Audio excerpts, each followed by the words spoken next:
नमस्कार, मैं छत्तीसगढ़ अखबार के YouTube चैनल इंडिया आजकल के स्टूडियो से सुनील कुमार बोल रहा हूं।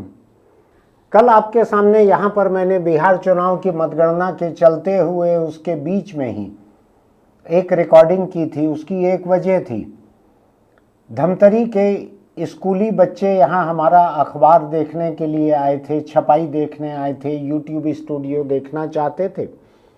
उनको दूसरी जगह भी देखना था राजधानी में, तो उनकी मौजूदगी में हम एक रिकॉर्डिंग करना चाहते थे। बाल दिवस भी था कल, हालांकि मैं कल इसकी चर्चा करना भूल गया था उनकी मौजूदगी में। तो उन बच्चों के बीच में हमने बिहार चुनाव को लेकर ये रिकॉर्डिंग की थी, जो कि समय के थोड़ा पहले थी। अगर उन बच्चों के सामने नहीं करना रहता तो हम 2-3 घंटे बाद भी उसको करते, लेकिन ट्रेंड जो दिख रहा था, नतीजे वही रहे आखिरी तक, वो पलट नहीं सके। इतना बड़ा फासला हो गया था। आज भी सुबह मैं देख रहा था कि जो एनडीए गठबंधन को जो सीटें मिली हैं वहाँ पर, अब तो काउंटिंग पूरी हो चुकी है, एनडीए गठबंधन को जो सीटें मिली हैं वो महागठबंधन, जिसमें कांग्रेस और आरजेडी ये दो बड़ी पार्टियां हैं और उनके साथ के लोग हैं, उनके मुकाबले 5.7 गुना, करीब करीब 5.25 गुना सीटें हैं एनडीए के पास में। इतनी सीटों से एनडीए जीती है और मटियामेट हो गया है वहाँ पर महागठबंधन। थोड़ा सा मैं उसके बारे में और चर्चा करना चाहता था, जो कल नतीजों के बीच में बातचीत मुमकिन नहीं थी। अभी भी दिग्विजय सिंह बोल रहे हैं कि ये चुनाव निष्पक्ष नहीं था और राहुल गांधी कह रहे हैं कि चुनाव निष्पक्ष नहीं था। जो चाहे आप कह लीजिए, चुनाव आयोग के खिलाफ आप सुप्रीम कोर्ट तक गए, कांग्रेस गई, कांग्रेस के साथ इन दिनों कदम ताल करते हुए जो एक चुनाव विश्लेषक चल रहे हैं योगेंद्र यादव, वो भी गए थे सुप्रीम कोर्ट चुनाव आयोग के खिलाफ, और लोग भी गए थे। सुप्रीम कोर्ट से ऊपर तो कोई इंतजाम अभी है नहीं देश में, वहां तक चले गए थे। चुनाव आयोग नहीं होगा निष्पक्ष, मैं मान लेता हूं बहस के लिए। उस हालत में भी आप उसके खिलाफ कहां जा सकते हैं? सुप्रीम कोर्ट ही जा सकते हैं। आप वहां भी चले गए थे। सुप्रीम कोर्ट ने जो जो वोटर लिस्ट में सुधार करते हुए आधार कार्ड वगैरह को पहचान पत्र मानने को कहा था, वो भी हो गया था।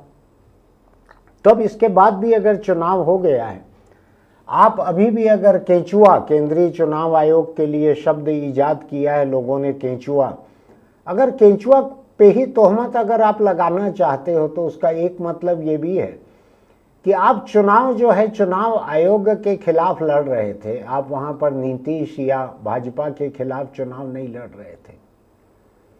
ये चुनाव आप जिंदगी भर लड़ सकते हो। अगर आपके यही तौर तरीके रहेंगे तो आप जिंदगी भर ऐसा ही चुनाव लड़ सकते हो। और मैं आंकड़ों को देख रहा था, 2020, 5 साल पहले का जो विधानसभा चुनाव था, उसमें एनडीए का, जिसमें 2 प्रमुख दल, 3 दल गिना सकता हूं मैं, जिसमें भाजपा, जेडीयू और पासवान की पार्टी एलजेपी, ये 3 उसमें प्रमुख घटक दल हैं। इनका स्ट्राइक रेट जो है, यानी कितने सीटों पे लड़े और कितनी सीटें पाई, तो ये 51% करीब था पिछली बार, ये 2020 के चुनाव में, जो बढ़कर अभी 83% आ गया है। इतना जीते हैं ये लोग सीटों को। अब आप चुनाव आयोग से लड़ते रहिए अंतहीन। एक चीज मुझको समझ में नहीं आई, जो मैं थोड़ा सा कांग्रेस से पूछना चाहता हूं अभी। ठीक पिछले ही चुनाव तक, जो भी पिछला चुनाव रहा होगा बड़ा, शायद लोकसभा का चुनाव ही रहा होगा, तब तक विलेन जो है वो ईवीएम था। याद है आपको? ईवीएम विलेन था। अब लगा कि ईवीएम पे तोहमत लगाते लगाते उसको विलेन बनाते बनाते इतना हो गया कि वो अजीत और प्राण के जनरेशन का विलेन बन गई थी ईवीएम।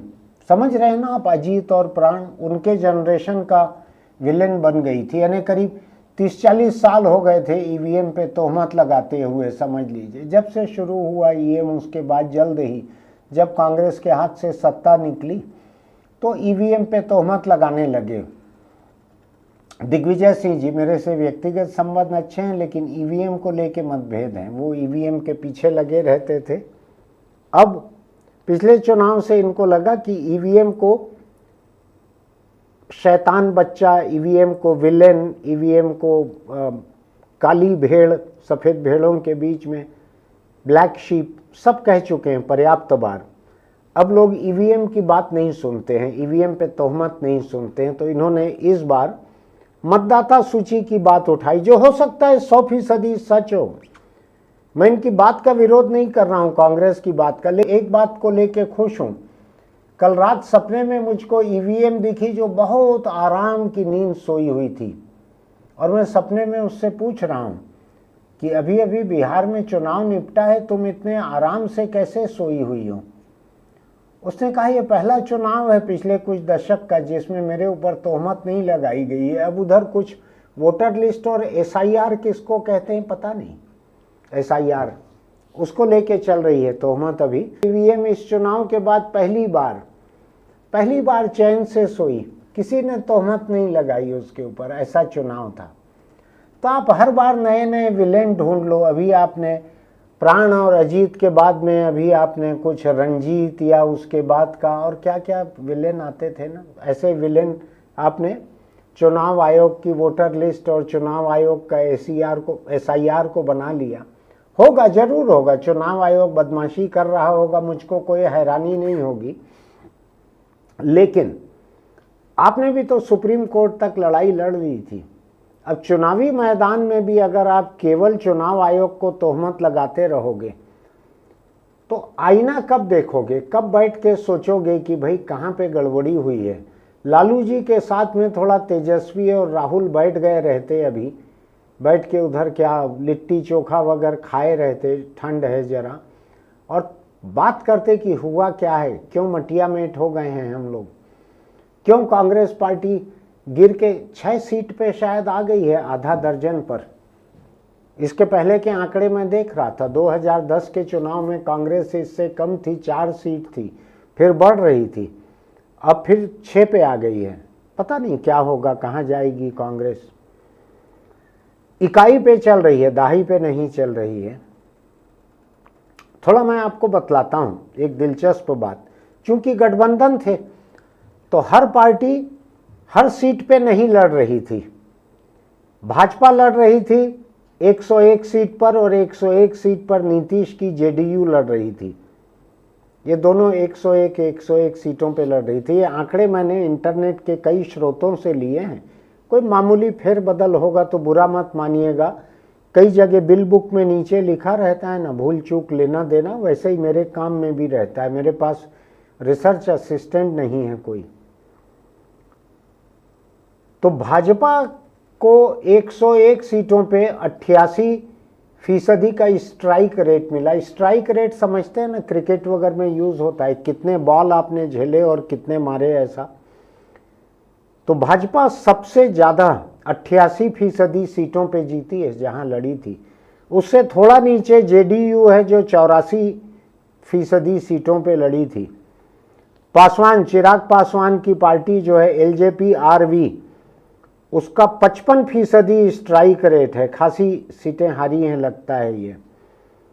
एनडीए का कुल मिलाकर 83% स्ट्राइक रेट रहा, 83.1%। अब मैं आता हूं महागठबंधन पे। आरजेडी, लालू पार्टी, इसका 17% स्ट्राइक रेट रहा। जितनी सीटों पे लड़ी उसमें से 17% सीटों पे जीती है। कांग्रेस जो है 9.1%, इसमें भी इकाई पे आ गई है। दहाई में स्ट्राइक रेट भी नहीं रहा इनका, और ये मैं परसेंटेज बोल रहा हूं। 66 सीट पे लड़ी थी कांग्रेस और 6 सीटें मिली है उसको, 11 पे 1, प्रति 11 पे 1, यानी 1 दर्जन की खरीदारी की तो 11 का पैसा लगा, 1 फ्री में मिला। ऐसा कांग्रेस का ये हाल है। 11 पे 1, 9.1% स्ट्राइक रेट। वामपंथी पार्टियां वहां पर लड़ी थी, उनका स्ट्राइक रेट जो है 13.8%। ये भी बहुत बुरी तरह गिर गया महागठबंधन में हिस्सेदारी की वजह से। और महागठबंधन का कुल का स्ट्राइक रेट जो है वो रहा 14.6%। सबसे भयानक रहा जन स्वराज पार्टी। प्रशांत किशोर, आपको ध्यान है ना, कई लोगों की सरकारें बनवा चुके हैं, कहीं मोदी की, कहीं केजरीवाल की, कहीं किसकी आंध्र तेलंगाना में किसी की, कहीं ममता की, कई पार्टियों की सरकारें बनवा चुके हैं, विशेषज्ञ हैं। लेकिन विशेषज्ञ जब खुद चुनाव लड़ने के लिए उतर गए राजनीतिक दल बनाकर, तो जन स्वराज पार्टी 243 हर सीट पे लड़ी थी। जन स्वराज पार्टी 0% इसका स्ट्राइक रेट है, एक भी सीट नहीं जीत पाई, एक भी सीट नहीं जीत पाई। 6 निर्दलीय आए हैं वहां पे, अन्य आए हैं। वो अन्य का किस्सा मैं आपको बताता हूं अभी। वहां पर 5 सीटें मिली हैं ओवैसी की पार्टी को। हैदराबाद एक शहर की पार्टी है उनकी, लेकिन कभी मुंबई में भी लड़ते हैं, कुछ 1-2 विधायक वहां बन जाते हैं, कभी एक आध जगह कहीं और। बिहार में लड़ रहे थे। महागठबंधन के साथ तालमेल की बात चल रही थी, महागठबंधन के साथ तालमेल की बात चल रही थी। कुछ 6 सीट मांग रहे थे शायद ओवैसी, ऐसा मैंने कहीं पढ़ा है। 6 सीट मांग रहे थे, नहीं दी महागठबंधन ने। वो जितना 20-22 सीटों पे लड़े हैं उसमें से 5 विधायक अपने बनवा के ले आए ओवैसी। 5 विधायक, वामपंथियों से 2.5 गुना विधायक आ गए हैं ओवैसी के। 5 यानी करीब करीब कांग्रेस के बराबरी की पार्टी हो गई है बिहार में ओवैसी की। कांग्रेस और ओवैसी बराबरी पे आ गए हैं बिहार में। बिहार के नतीजे, आंकड़े मेरे सामने हैं, यहाँ पे आंकड़ों की वजह से स्क्रीन पे देखना पड़ रहा है। 2020 और 2025 के इन चुनावों के बीच में जो फासला है, एनडीए जो है 125 सीटों से बढ़ के 202 सीटों पे आ गया। 77 सीटें बढ़ी हैं, 77।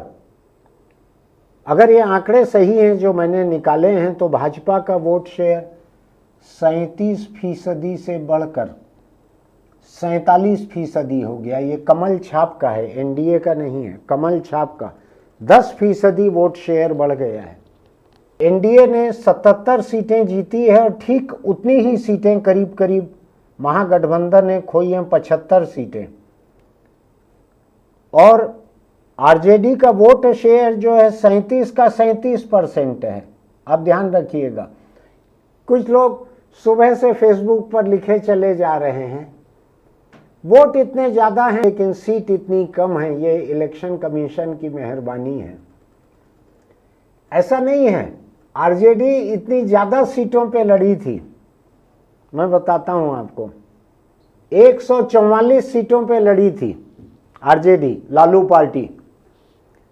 तो 144 सीटों पे कुल मिला के उनके जो वोट हैं, वो वोट तो रहना ही था। अगर वो हारे भी हैं, अधिकतर सीटों पे आ रहे हैं, 144 में से उनको 25 सीटें मिली हैं, बाकी तो सब हार ही गए हैं। तो उनको वोट जो अलग अलग मिले हैं वो मिला के, कुल मिला के वोट जो हैं वो उनके ज़्यादा हैं 144 सीटों पे लड़ने की वजह से। तो इलेक्शन कमीशन उनके 2-2, 4-4, 6-6% वोट अलग अलग सीटों के मिला के उनको 2 सीट एक्स्ट्रा थोड़ी दे दे। इधर हिंदुस्तान में आपको कुल वोट कितने मिले हैं प्रदेश में, इससे सीटें तय नहीं होती। सीटें इससे तय होती है कि अलग अलग चुनाव क्षेत्र में एक विधानसभा या एक लोकसभा सीट पर आपको वोट कितने मिले हैं। हो सकता है कि एक जगह 60,000 से कोई आपकी पार्टी जीती हो और बगल में 29 वोट से हार गई हो, तो जीतने वाला 60,000 से जीतने वाला या जीतने वाली 30 वोट उठा के हारने वाले को थोड़ी दे दे, तू भी जीत जा। इधर फैसला हिंदुस्तान के चुनावों में चुनावी सीट के आधार पे होता है। तो जो लोग भी इस तरह का विश्लेषण कर रहे हैं, वोट तो इतने फीसदी मिले हैं, सीटें जो हैं कुल 25 मिली हैं लालू पार्टी को। या तो चुनाव व्यवस्था, चुनाव प्रणाली बदल दी जाए कि अलग अलग विधानसभा क्षेत्रों की जरूरत ही नहीं है।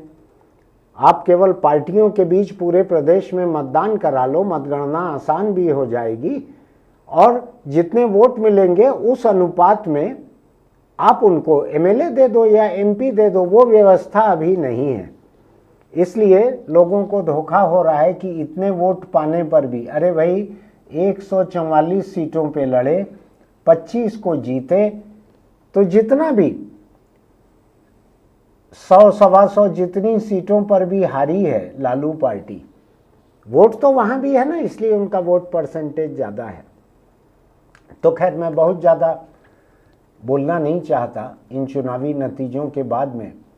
मैं इस पे भी बोलना नहीं चाहता कि नीतीश जो है उनकी पार्टी से बीजेपी को ज़्यादा विधायक मिले हैं, ज़्यादा सीटें मिली हैं, इसलिए मुख्यमंत्री बीजेपी का होना चाहिए। क्योंकि चुनाव के पहले बीजेपी के बड़े बड़े नेताओं ने, सबसे बड़े नेताओं ने ये साफ कर दिया था कि हम नीतीश कुमार की अगुवाई में लड़ रहे हैं और नीतीश ही हमारे मुख्यमंत्री के प्रत्याशी हैं और यही मुख्यमंत्री बनेंगे, सीटें जिसकी चाहे जितनी आए।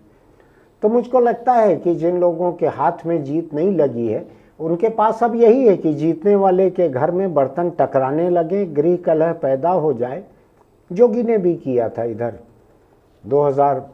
2003 के चुनाव में जोगी ने भी किया था, यहाँ पे भाजपा में फूट डालकर और बलीराम कश्यप के अगुवाई में एक अलग सरकार बीजेपी से तोड़कर बना ले, यहाँ भी कोशिश हुई थी। तो वही उसी तरह की बात वहाँ पे बिहार में लोग जुबानी जुमा खर्च में कर रहे हैं, उसका कोई वजन नहीं है। मैं तो यही मान के चलता हूँ कि भाजपा के बड़े नेताओं ने सार्वजनिक रूप से जो कहा था, और इस देश में तो बगल के झारखंड में मधु कोड़ा एक अकेला विधायक भी मुख्यमंत्री बना दिया गया था वक्त पड़ने पर, याद है ना आपको। तो नीतीश कुमार जो हैं उनकी पार्टी की सीटें कम हैं, लेकिन उनकी पार्टी ने 2020 से लेके अभी तक छलांग बड़ी लंबी लगाई है। क्योंकि पिछले बार के 2020 के चुनाव में उनको नुकसान बड़ा हुआ था, वो जितनी सीटों पे लड़े थे बहुत सीटों पे हार गए थे, तो भी मुख्यमंत्री तो बने ही थे। इस बार उनको मुख्यमंत्री बनने के लिए गठबंधन बदल, दल बदल कुछ करने की ज़रूरत नहीं है, यू टर्न की ज़रूरत नहीं है। आत्मा परमात्मा का खेल खत्म हो गया, परकाया प्रवेश नहीं करना पड़ेगा नीतीश को। वो भाजपा के साथ रहते हुए ही बन सकते हैं जो भी बनेंगे। अभी दूसरे गठबंधन के साथ जाने के बाद तो उनको कुछ भी नहीं बना सकता वो गठबंधन, महागठबंधन। तो फिलहाल मैं चाहता हूं कि जो पार्टियां बिहार में बुरी तरह से हारी हैं, बुरी तरह से शिकस्त हुई है, कम से कम साल 2 साल के लिए चुनाव आयोग का पीछा छोड़ें, अपने आप का चेहरा देखें। मुझको ऐसा लगता है कि कांग्रेस के जितने बड़े नेता हैं, जो लालू पार्टी के जो बड़े नेता हैं, इन लोगों को अपने कमरे में चारों तरफ मिरर लगा लेना चाहिए, जैसे जिम वगैरह में लगे रहते हैं ना, ऐसा चारों तरफ मिरर लगा लेना चाहिए। पूरे समय अपने आप को देखना चाहिए। जब किसी को गाली देने का दिल करे तो अपना ही चेहरा दिखे, जब कोई तोहमत सूझे तो अपना ही चेहरा दिखे। मुंह खुले कि चुनाव आयोग केंचुआ और फिर अपना चेहरा दिख जाए, जिधर देखें अपना चेहरा दिख जाए। आपको याद है ना, मुगले आजम फिल्म थी जिसमें एक गाने के लिए एक पूरा सेट बनाया गया था, चारों तरफ है जिसका नज़ारा, ऐसे कुछ एक गाना भी था उसमें, याद है आपको। चारों तरफ मिरर थे, छोटे बड़े, गोल, छत पे, नीचे, हर तरफ। कांग्रेस, आरजेडी, इन लोगों को चाहिए, दिग्विजय सिंह को भी चाहिए कि ऐसे मिरर वाले कमरे में रहें और सोते जागते, उठते बैठते जब किसी पे तोहमत लगाने का दिल करे तो अपना ही चेहरा दिखे। तो कांग्रेस को ऐसे शीश महल की ज़रूरत है। नीतीश की पार्टी तो सरकार बना रही है, जो खाली बैठे रहेंगे अभी तेजस्वी यादव, इनको भी ऐसी ज़रूरत है कि एक शीश महल ये भी बनवाएं बिहार में और उसके भीतर आत्ममंथन करें। कुछ भी गाली देने का दिल करे तो पहले अपना चेहरा दिखे। राहुल गांधी को भी यही करना चाहिए। एक्सरसाइज वगैरह करते हैं, जिम में जाके मसल्स वगैरह बनाते हैं, तो उनको मिरर के बीच में काम करने की आदत भी होगी। कसरत करने वाले लोग अक्सर ऐसा देखते हैं जाके मिरर में बीच बीच में कि कहाँ तक बाहुबल पहुँचा है। तो राहुल को भी चाहिए कि थोड़ा आईना देखना बढ़ाएं, अपने आप को देखें। आज ही मैंने एक फ़ोटो देखी, अगर मिल जाएगी अभी तो मैं आपको दिखाऊंगा भी। किसी ने AI से बड़ी खूबसूरत फ़ोटो जनरेट की है कि एक तरफ मोदी, एक तरफ अमित शाह राहुल को मिठाई खिला रहे हैं। कितनी अच्छी बात है, कितना एक सद्भावना का माहौल दिख रहा है। जीत का श्रेय दे रहे हैं शायद वो, ऐसा मुझको लगता है। भाजपा के कई लोग लिखते हैं, अभी छत्तीसगढ़ में भाजपा के कुछ लोग लिख रहे हैं कि राहुल गांधी और उनके नेता भूपेश बघेल, छत्तीसगढ़ के पिछले मुख्यमंत्री जिनको इंचार्ज बनाया गया था, बिहार चुनाव में कांग्रेस ने पर्यवेक्षक बनाया था, कुछ वहाँ जाते थे चुनाव में। वो इसके पहले यूपी में भी गए थे, वहाँ शायद 2 सीट हो गई कांग्रेस की घटकर 4 से। कुछ ये असम में भी इंचार्ज बनाए थे भूपेश को, अभी पंजाब के भी इंचार्ज हैं भूपेश बघेल। वहाँ कुछ बाई इलेक्शन हुआ था, उसमें भी हार गई है कांग्रेस पार्टी। तो अब मैं कोई मिरर कंपनी का प्रमोशन नहीं कर रहा हूँ, लेकिन फिर भी भूपेश बघेल को भी चाहिए कि एक ऐसा चारों तरफ मिरर वाला एक कमरा बनवा ले, उसमें रहें, 1-2 साल रहें, उसमें पूरे समय खुद ही दिखें। इधर छत्तीसगढ़ में जितना कुछ उनके खिलाफ चल रहा है, मैं बार बार क्या कहूँ, उसके बारे में भी उनको चाहिए कि एक शीश महल बनवा के उसके बीच में रहें, कमरे के बीच में, और सोचें कि चूक कहाँ पर हुई। जो सरकार बनते दिख रही थी, सब कुछ हो रहा था, कोई इंटरनल सैबोटेज हुआ छत्तीसगढ़ के विधानसभा चुनाव में कि क्या हुआ, क्यों ऐसी जीती हुई बाजी हार गई कांग्रेस पार्टी। थोड़ा सोचना चाहिए, सबको आईनों के बीच में रहना चाहिए। आपको लगता है कि मैंने कोई जायज़ बात की है? मेरी कोई चुनाव आयोग से कोई हमदर्दी नहीं है, न बीजेपी और आरजेडी को मेरी किसी हमदर्दी की ज़रूरत है। वो लोग बहुत हैं अपना, उनको कोई दर्द ही नहीं होता, उनको हम की ज़रूरत नहीं है, वो पर्याप्त हैं। तो मैं अपने मन से कह रहा हूँ इन बातों को, किसी को बढ़ावा देने के लिए, किसी को नीचा दिखाने के लिए नहीं बोल रहा हूँ। आपको लगता है कि मैंने कुछ जायज़ बातें की हैं तो हमारे इस YouTube चैनल इंडिया आजकल को सब्सक्राइब कीजिएगा। YouTube चैनल पर इंडिया आजकल सब्सक्रिप्शन की बटन दबाइएगा, लाइक कीजिएगा इस वीडियो को, इसके लिंक दोस्तों को भेजिएगा, कमेंट बॉक्स में लिखिएगा आपका क्या कहना है। चलते चलते एक छोटी सी सलाह, चुनाव तो चलते रहेंगे, लेकिन अगर आप दोपहियों पर चलते हैं तो हेलमेट लगा कर रखिए, चाहे आप चलाएं चाहे पीछे बैठें। मैं तो अभी इन दिनों देखता हूं कि 3 लोगों से कम में चलना जो है दोपहिए पर, ये नौजवानों की शान के खिलाफ रहता है।